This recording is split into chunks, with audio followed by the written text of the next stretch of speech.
Hello, and welcome to The Internal Executive, where we explore concepts and methods to help you find greater peace and more control in your life. I won't tell you what to think. I won't tell you how to feel. Rather, the information shared is simply for your consideration. Like any executive, I want you to decide what to do with it.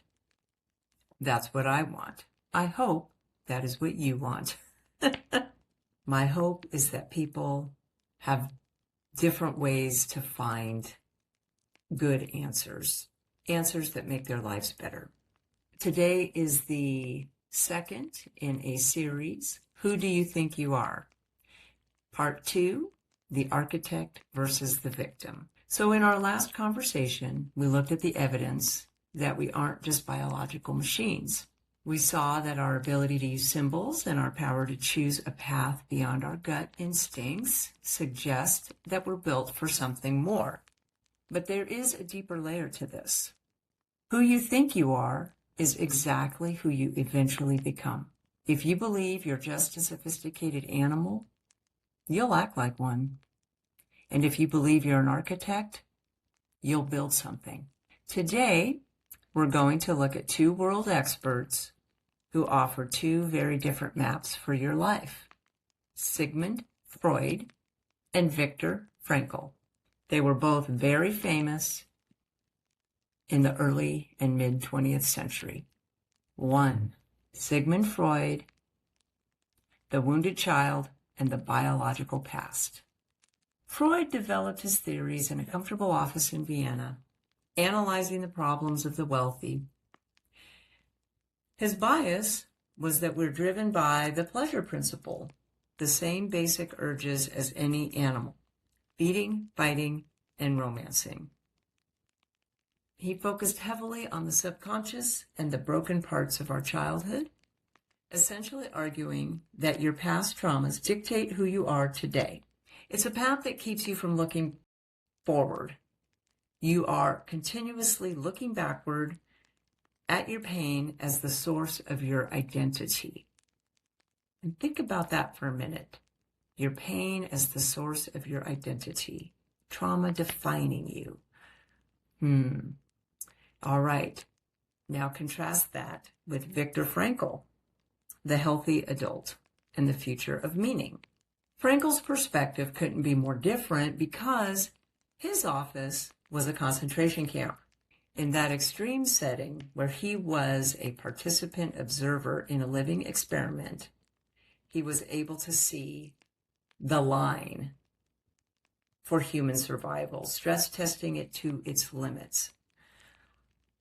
He noticed that the people who survived were not always the strongest animals. Rather, they were the ones who saw themselves as part of something bigger.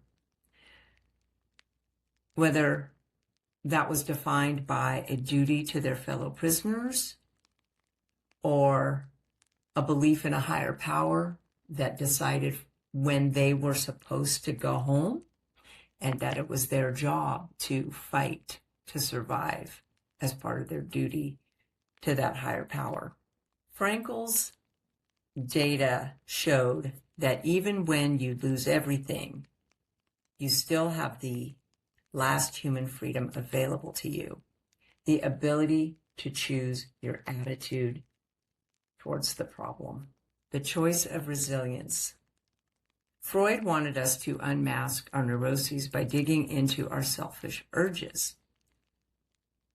Frankl, however, called for a height psychology or a higher psychology that looks at our higher aspirations. He noticed that the more a person forgets themselves by giving themselves to a cause or to serve another person to love, the more human they actually become. So in closing, this is a little bit shorter today. I'd like to say that the data suggests that resilience comes from the Viktor Frankl approach, while increased suffering often comes from the Freud approach.